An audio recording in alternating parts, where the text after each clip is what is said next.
Genocidal Maniac or Loving Creator, exploring the Nephilim controversy. Time and time again, atheists and agnostics have brought the railing accusation against Yahuwah and his word. The God of the Old Testament is a genocidal maniac. He arbitrarily destroyed many nations in the Old Testament for no apparent reason. He surely is not a God of love. The following passage is often quoted to substantiate this outlandish accusation. Here, Yahuwah commands the Israelites to utterly destroy the 7 nations of Canaan. When Yahuwah thy Elohim shall bring thee into the land whither thou goest to possess it, and hath cast out many nations before thee, the Hittites, and the Girgashites, and the Amorites, and the Canaanites, and the Perizzites, and the Hivites, and the Jebusites, 7 nations greater and mightier than thou. And when Yahuwah thy Elohim shall deliver them before thee, thou shalt smite them, and utterly destroy them. Thou shalt make no covenant with them, nor show mercy unto them. Deuteronomy 7 verses 1-2. To the casual reader of Scripture, Yahuwah's command here seems impetuous and unreasonably harsh. How could a loving father command the utter destruction of entire nations?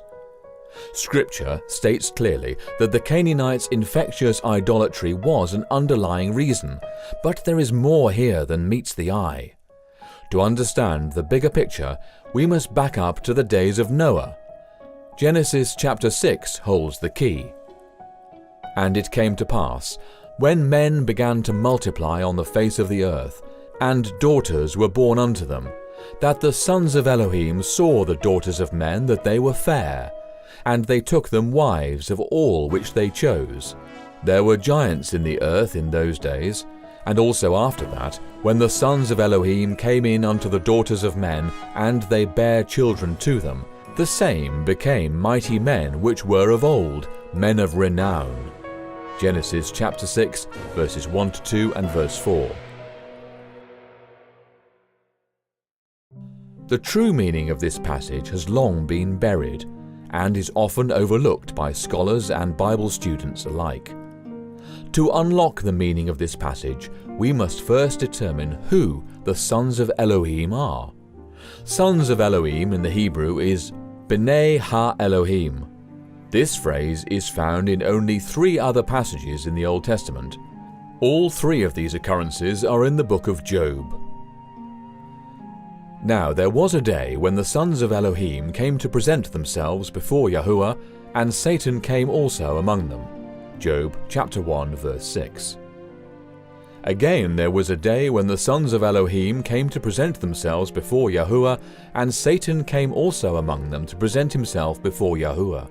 Job chapter 2 verse 1. Then Yahuwah answered Job out of the whirlwind, and said, Where wast thou when I laid the foundations of the earth? Or who laid the cornerstone thereof? When the morning stars sang together, and all the sons of Elohim shouted for joy? Job chapter 38, verses 1-7. In each and every passage, the author of Job makes abundantly clear that the sons of Elohim are angels. What then is Moses telling us in Genesis chapter 6? Plainly stated, Moses is saying that angels cohabitated with earthly women, and that their offspring were giants, or Nephilim, in the Hebrew text, Strong's H5303. As outlandish as this may sound to some, this is what the text says. The strange events recorded in Genesis chapter 6 were understood by the ancient rabbinical sources, as well as the Septuagint translators, referring to fallen angels procreating weird hybrid offspring with human women, known as the Nephilim. So it was also understood by the early church fathers. These bizarre events are also echoed in the legends and myths of every ancient culture upon the earth: the ancient Greeks, the Egyptians, the Hindus, the South Sea Islanders, the American Indians, and virtually all the others. Now let us examine the larger implications of this understanding and how it relates to the Father's command to destroy the nations of Canaan. Father Yahuwah decreed the eradication of the Canaanites because they were completely contaminated with Nephilim genetics. This was contrary to his plan for humanity, which in the beginning was created in his image. If left unchecked, this genetic contamination would have become so ubiquitous that it would have made it impossible for the Messiah to be born pure and without blemish, which was an absolute requirement if he was to atone for mankind's sin as the sacrificial lamb of Yahuwah. If the Father had not intervened by way of Israel's sword, all bloodlines would ultimately have become polluted with the Nephilim genes. All hope of salvation through the promised Messiah would have been lost.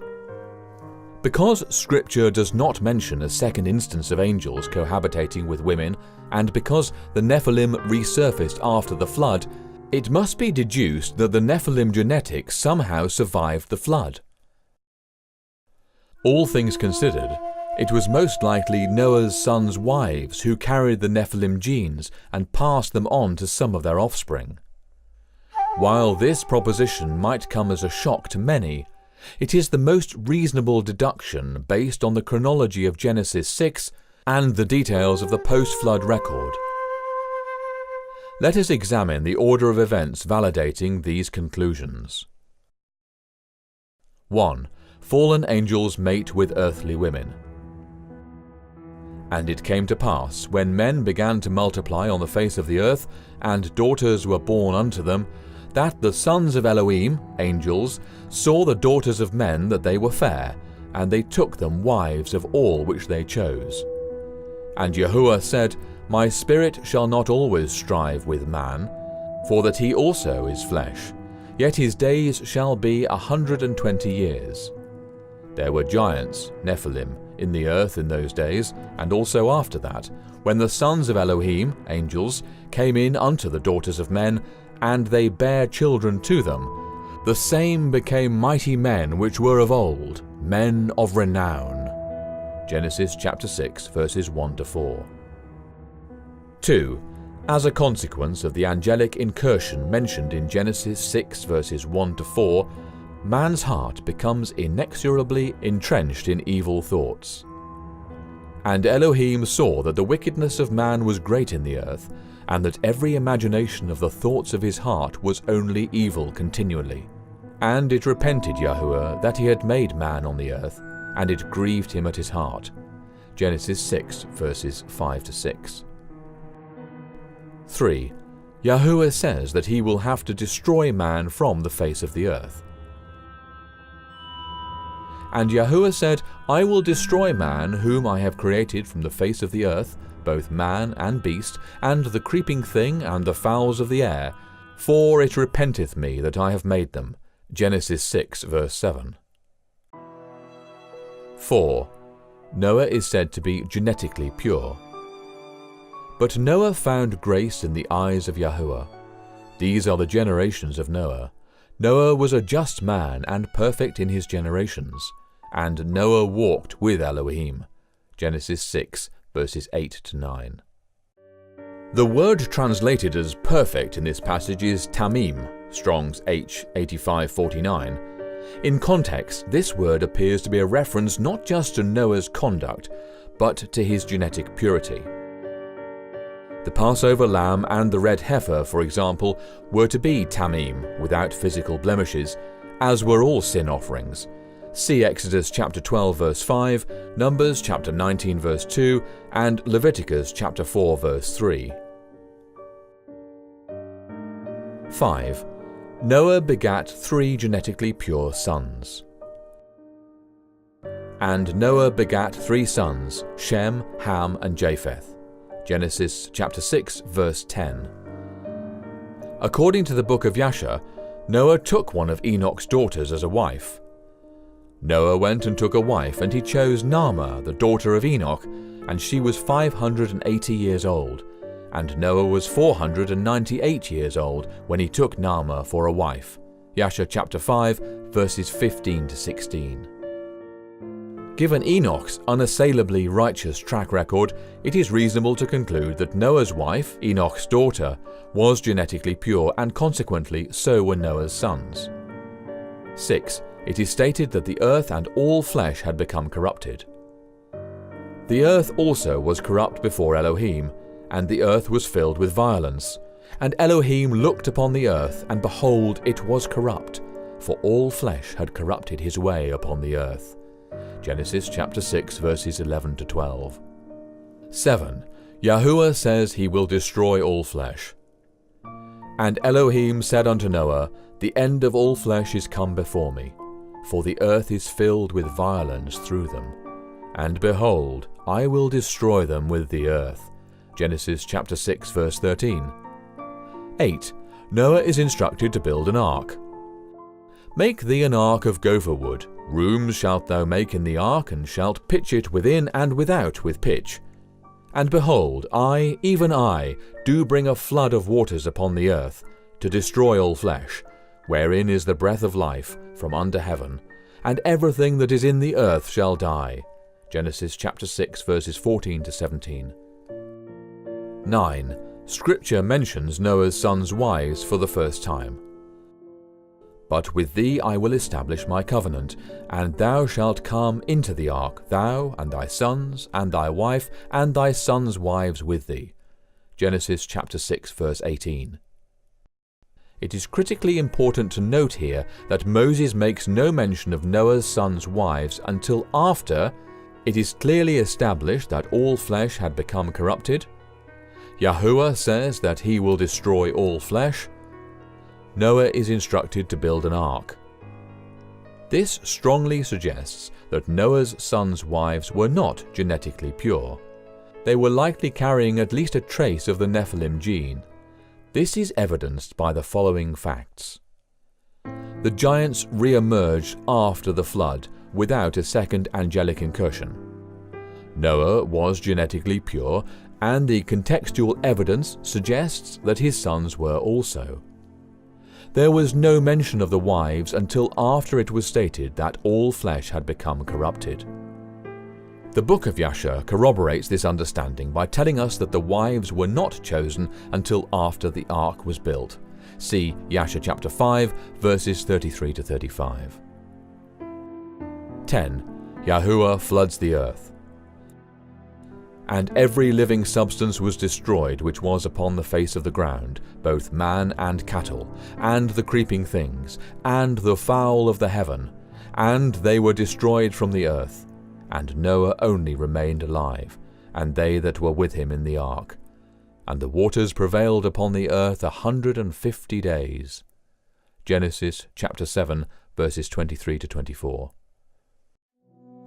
11. Giants, or Nephilim, re-emerge after the flood. In Genesis chapter 9 verse 1, Yahuwah blessed Noah and his sons, and said unto them, Be fruitful, and multiply, and replenish the earth. Moving on to Genesis chapter 10, one can become a bit lost in all the generations of Noah. However, it is imperative to note the descendants of Ham, in particular his son Canaan. And Canaan begat Sidon, his firstborn, and Heth, and the Jebusite, and the Amorite, and the Girgasite, and the Hivite, and afterward were the families of the Canaanites spread abroad. Genesis chapter 10 verses 15 to 18. Now we fast forward to Numbers chapter 13, where Yahuwah spoke to Moses and instructed him to send men to search out the land of Canaan. This was their report. The Amalekites dwell in the land of the south, and the Hittites, and the Jebusites, and the Amorites dwell in the mountains, and the Canaanites dwell by the sea and by the coast of Jordan. And Caleb stilled the people before Moses, and said, Let us go up at once and possess it, for we are well able to overcome it. But the men that went up with him said, We be not able to go up against the people, for they are stronger than we. And they brought up an evil report of the land which they had searched unto the children of Israel, saying, The land through which we have gone to search it is a land that eateth up the inhabitants thereof, and all the people that we saw in it are men of great stature. And there we saw the giants, Nephilim, the sons of Anak, which come of the giants. And we were in our own sight as grasshoppers, and so we were in their sight. Numbers chapter 13, verses 29 to 33. Note that the nations of giants listed here are all Canaanite nations, meaning they are all descended from Noah's grandson, Canaan, and are the ones that Yahuwah commanded Israel to utterly destroy. While only 4 of the 7 Canaanite nations are mentioned here by the spies, it would have been understood that the remaining 3 were included as they were part of Canaan. It is likely that the spies did not mention the Girgashites, the Perizzites, and the Hivites by name because of the route that they took when they spied out the land. The spies came in through the wilderness of Zin in the south, and then proceeded northward as far as Rehob. So they went up and searched the land from the wilderness of Zin unto Rehob, as men come to Hamath. And they returned from searching the land after 40 days. Numbers chapter 13, verses 21 and 25. While the Canaanite nations were not the only nations of Nephilim, they were by far the largest and collectively occupied more land than any of the smaller tribes. 12. Yahuwah tells Israel to destroy the Nephilim nations. When Yahuwah thy Elohim shall bring thee into the land whither thou goest to possess it, and hath cast out many nations before thee, the Hittites, and the Girgashites, and the Amorites, and the Canaanites, and the Perizzites, and the Hivites, and the Jebusites, 7 nations greater and mightier than thou, and when Yahuwah thy Elohim shall deliver them before thee, thou shalt smite them, and utterly destroy them. Thou shalt make no covenant with them, nor show mercy unto them. Deuteronomy chapter 7, verses 1 to 2. The Father's command to destroy the Canaanite nations was anything but arbitrary. Far from being a random act of genocide, the annihilation of the Canaanites was a remarkable act of unparalleled providence and selfless love. Had Father Yahuwah allowed the Nephilim nations to continue unimpeded, the entire earth would again have become corrupted, and the bloodline of the promised Messiah would have become polluted, making it impossible for mankind to be saved. It makes perfect sense why Yahuwah may have allowed microscopic genetic codes, i.e. a remnant of genetic information, to survive just long enough for his people to wipe them out. Why? Because it was through the heroic acts of the Hebrew people that the whole post-flood world came to fear them, and Yahuwah their Elohim, the one true Elohim of Abraham, Isaac and Jacob. Yahuwah got the glory through his chosen people, and this new nation of giant slayers stood as a testimony to all other nations of the awesome power and truth of the living Creator of heaven and earth. A great example of this is Rahab's plea bargain with the 2 men Joshua sent to spy out the land of Jericho. And Rahab said unto the 2 men, I know that Yahuwah hath given you the land, and that your terror is fallen upon us, and that all the inhabitants of the land faint because of you. For we have heard how Yahuwah dried up the water of the Red Sea for you, when ye came out of Egypt, and what ye did unto the 2 kings of the Amorites, that were on the other side of Jordan, Sihon and Og, whom ye utterly destroyed. And as soon as we heard these things, our heart did melt, neither did there remain any more courage in any man, because of you. For Yahuwah your Elohim, he is Elohim in heaven above and in earth beneath. Joshua chapter 2, verses 9 to 11. When you consider what this tiny nation did to entire cultures of massive post-flood giants, it is very easy to see why Yahuwah allowed Nephilim genetics to survive long enough to be wiped out by his people. In doing so, Yahuwah demonstrated to the world and to the fallen angels what people in right relationship with him can do.